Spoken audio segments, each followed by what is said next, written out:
Parliament esabye Attorney General okuvaayo yannyonnyola akawunvu n'akaga kubigambibwa nti aliko engeri gye yawuubyamu omukulembeze w'eggwanga naddala ku nsonga ez'okussa omukono ku bbago erirwanyisa omukwano ogw'ebikokojjo.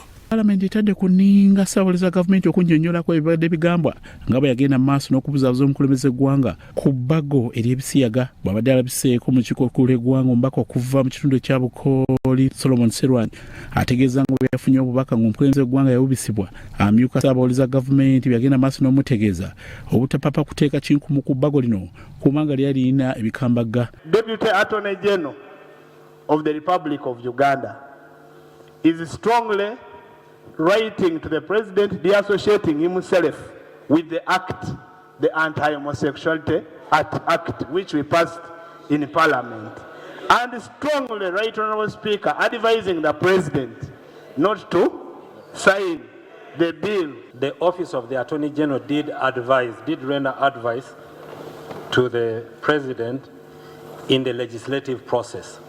I would request that Parliament does allow this process to continue to. The letter I talked about has been confirmed by the Attorney General.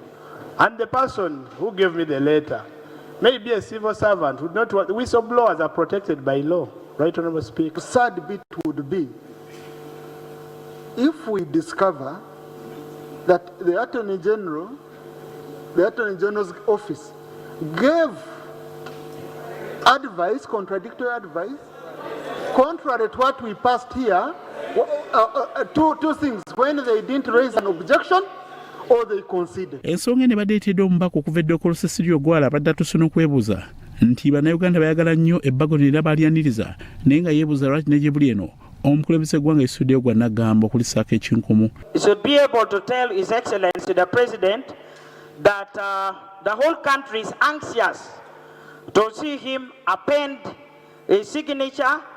And I'm requesting through you that the day he's appending his signature, we want some representatives from the House. Embeera eno ategenze maaso n'okukaluba oluvannyuma lw'abamu ku bakaba oluvuganya gavumenti nga Francis Mwejuche okujja ekiwandiiko kyalaze Paalamenti nga Pulezidenti bwe yayise akabondo k'NRM Batule okuddamu okubaganya ebirowoozo ku bbago lino so nga ate Paalamenti yali erifundikidde. My concern is that whereas this bill was passed and we agreed unanimously, I see attempts to discuss what we already passed. Tekitegeeza nti tulina kye tugenda okukyusa nga Parliament ffenna ababaka twakola omulimu gwaffe ne guggwa naye ate tekigaana nti kaka kiri mu maaso gwa mukulembeze onamanya otya nti oba ffenna ffe twagala kuteekawo pressure biiru eno esayiningibwe mangu. Ku Raso TV nze Grace Girinya ne Eric Sebalamo.